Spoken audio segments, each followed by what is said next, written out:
নমস্কাৰ বন্ধু বান্ধৱীসকল, প্ৰীতি হোম কিটচেনৰ ফালৰ পৰা মই প্ৰীতি আজি আপোনালোকৰ বাবে এটা বহুতেই ধুনীয়া ৰেচিপি লৈ আহিছোঁ।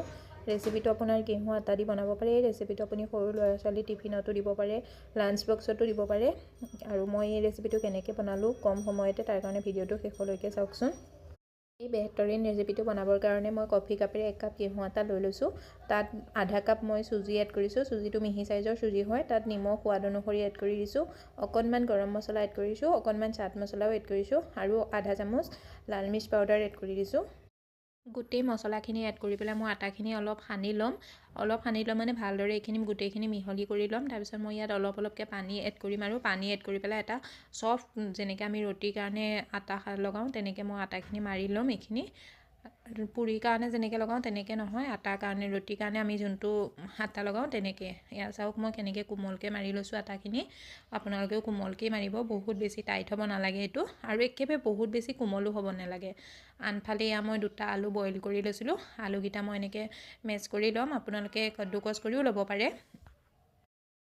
আৰু এয়া আলুকেইটা মোৰ সানি হৈ গৈছে। এইকেইটাত যাতে টুকুৰা নাথাকে ডাঙৰ ডাঙৰ, সেইটো ধ্যান ৰাখিব। আৰু মই ইয়াত সোৱাদ অনুসৰি নিমখ এড কৰিম, আধা চামুচ লাল মিৰ্চ পাউডাৰো এড কৰি দিম। এয়া মই অকণমান কচুৰি মেথি এড কৰিছোঁ, অকণমান মানে আধা চামুচ হ'ব আৰু এয়া এপেকেট মোৰ অৰিগেনো আছিলে, সেইটোও মই এড কৰি দিছোঁ। আৰু এয়া চাওক ল'ৰা ছোৱালীয়ে ভাল পোৱা মেগী মছলা হয়, এইটো মেগী মছলা এড কৰি দিছোঁ। মেগী মছলাটোৰ জেগাত আপোনালোকে গৰম মছলাও এড কৰিব পাৰে। এইটো যিমান তীখা চটপটা বনাব পাৰে আপোনালোকৰ সেইটো সিমানেই ভাল লাগে খাবলৈ। আৰু এয়া মোৰ আলুখিনি সানি হৈ গ'ল। এইখিনি মই গোটেই মছলাখিনি দি মিলাই লৈছিলোঁ আৰু ভালদৰে সানি লৈছিলোঁ। আনফালে আটাখিনিও ৰেষ্ট কৰি ল'লে, সেইখিনিও মই এতিয়া 2টা লৈ কৰি ল'ম, মানে ডাঙৰ ডাঙৰ চাইজৰ 2টা লৈ কৰি ল'ম। এটা মই থৈ দিম আৰু এটাত কি কৰিম, অকণমান এনেকৈ হাতে গোল কৰি ল'ম আৰু আটা সানি ল'ম, মানে শুকান আটা সানি লৈ পেলাই এইটো আমি যেনেকৈ চাপাতিৰ কাৰণে ৰুটিৰ কাৰণে বেলোঁ তেনেকৈ আমি বেলনা মাৰি এডালে এইটো বেলি ল'ম। যিমান চাইজৰ ৰুটি চাইজতে মই বেলিছোঁ, বহুত বেছি মোটা কৰা নাই, একদম যেনেকুৱা আমি ৰুটিৰ কাৰণে যেনেকৈ বেলোঁ তেনেকৈয়ে বেলি লৈছোঁ।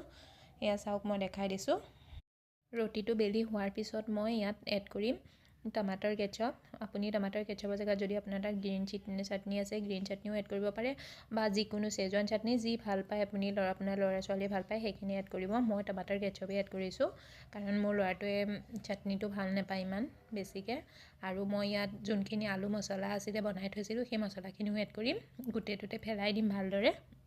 আলু মছলাখিনি মই প্ৰথমতে চামুচ এখনেৰে দি লৈছিলোঁ অলপকৈ, তাৰপিছত মই হাতেৰে গোটেই ৰুটিটোৰ ওপৰত, এয়া চাওক মই কেনেদৰে কৰি দিছোঁ, গোটেই ৰুটিটোৰ ওপৰত মিলাই দিছোঁ, মানে এটা লেয়াৰ বনাই দিছোঁ আৰু আলুৰ। তাৰ ওপৰত মই যোনটো মেগী লৈছিলোঁ, সেই মেগীৰ মছলা লৈছিলোঁ মেগী মছলা লৈছিলোঁ, তাৰ মেগী পেকেটটো, মেগীখিনি মই বইল কৰি ল'লোঁ, তাৰ ওপৰত এড কৰি দিলোঁ। সেই মেগীটো দিলে ল'ৰা ছোৱালীয়ে বহুতেই বেছি ভাল পায়, তাৰ কাৰণে মই এইটো কৰিছোঁ। আপোনালোকে মেগী স্কিপো কৰিব পাৰে, মেগীৰ জেগাত চীজো দিব পাৰে।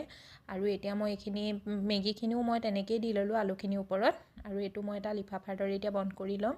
চাওক প্ৰথমতে এটা ছাইড আনি পেলাই মাজত ৰাখি দিব, আৰু আনফালৰ ছাইডটোও আনি পেলাই ইটোৰ ওপৰত লগাই দিব, লগাই পেলাই চিল কৰি দিব। আমি আটাটো কোমলকৈ লগাইছোঁ ন, তাৰ কাৰণে এইটো বহুত আচানিছে চিল হৈ যায়। আৰু এয়া চাওক মই কেনেকৈ কৰিছোঁ, 4টা ছাইডে এনেকৈ বন্ধ কৰি ল'ব। এটা যেনেকৈ এনভলপ হয়, এনভলপটো যেনেকৈ আমি বন্ধ কৰোঁ তেনেকৈ বন্ধ কৰি ল'ব। ৰুটিটো বন্ধ কৰি লোৱাৰ পিছত মই ইয়াত অকণমান শুকান আটা ছটিয়াই দিম। শুকান আটা ছটিয়াই পেলাই মই বেলনা মাৰি দিলে একদম লাহে লাহে কোমল হাতেৰে মই এইটো অকণমান বেলি দিম, যাতে আমাৰ যিখিনি অকণমান যদি ক'ৰবাত হাৱাও লাগি আছে সেইখিনিও যাতে সমান হৈ যায়, কাৰণ এইটো মানে ফুটা থাকিব নালাগে ন, মছলাখিনি ভিতৰৰ মছলাখিনি ওলাই আহিব নালাগে, কাৰণ আমি এইটো ফ্ৰাই কৰিম, ফ্ৰাই কৰোঁতে তেলত নহ'লে ওলাই যাব, গোটেইখিনি খিন্দি যাব। আৰু এতিয়া মই এইটো এখন চুৰিৰে কাটি ল'ম, এনেকৈ লম্বা চাইজত। এইটো মই লম্বা চাইজত কাটিছোঁ, দীঘলকৈ আপোনালোকে এইটো 4 চুকীয়াকৈও কাটিব পাৰে, মানে 4 চুকীয়াকৈ মানে মাজেদিও আৰু 1 পিচ কৰি দিব পাৰে। মই মাজেদি কাটা নাই, খালি লম্বাকৈ কাটি লৈছোঁ। সেয়া চাওক মোৰ গোটেই ৰুটিটো কাটি হৈ গ'ল। এতিয়া মই এইখিনি উলিয়াই ল'ম। চাওকচোন দেখিবলৈ কিমান ধুনীয়া লাগিছে।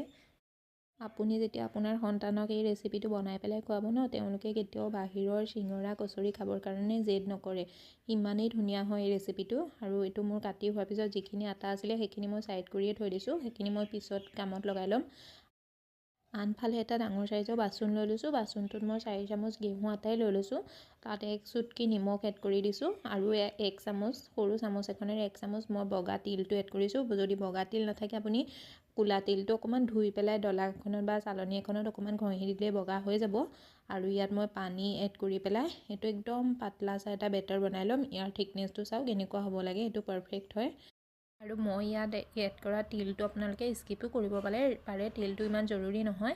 এতিয়া মই চাওক আটাৰ এনেকুৱা এটা ৰোল উঠাই ল'ম হাতত আৰু এই বেটাৰটোত এনেকৈ ডিপ কৰিম। ডিপ কৰি পেলাই ভালকৈ মানে গোটেইখিনি মানে ভালদৰে ডিপ কৰি ল'ম। কৰি পেলাই মই এইখিনি ফ্ৰাই কৰিম এতিয়া।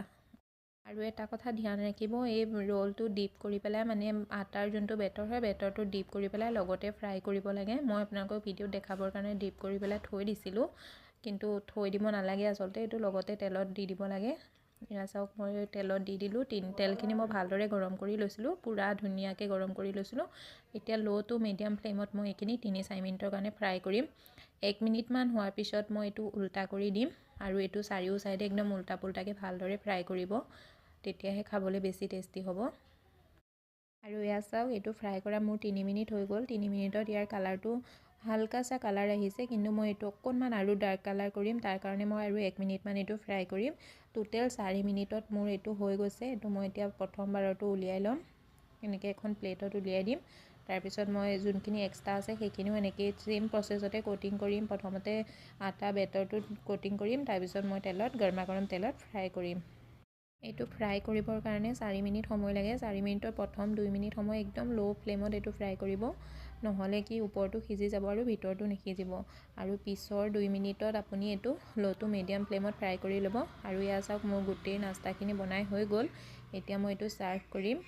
মই টমাটাৰ কেটচাপৰ লগতে ছাৰ্ভ কৰিছোঁ। আপুনি গ্ৰীণ চাটনিৰ লগতো ছাৰ্ভ কৰিব পাৰে বা যিহৰ লগতে আপোনাৰ যেনেকুৱা চাহৰ লগতো খাব পাৰে, চবৰে লগতে ভাল লাগে। মই এইটো এটা ভাঙি দেখাই দিছোঁ, এইটো চাওকচোন ভিতৰৰ পৰাও কিমান ধুনীয়া, বাহিৰৰ পৰাও যিমান কুৰকুৰা লাগিছে ভিতৰৰ পৰাও সিমানেই ধুনীয়া। এইটো আপোনালোকে এবাৰ এই ৰেচিপিটো ট্ৰাই কৰি চাবচোন, আপোনাৰ সন্তানে বহুতেই বেছি ভাল পাব।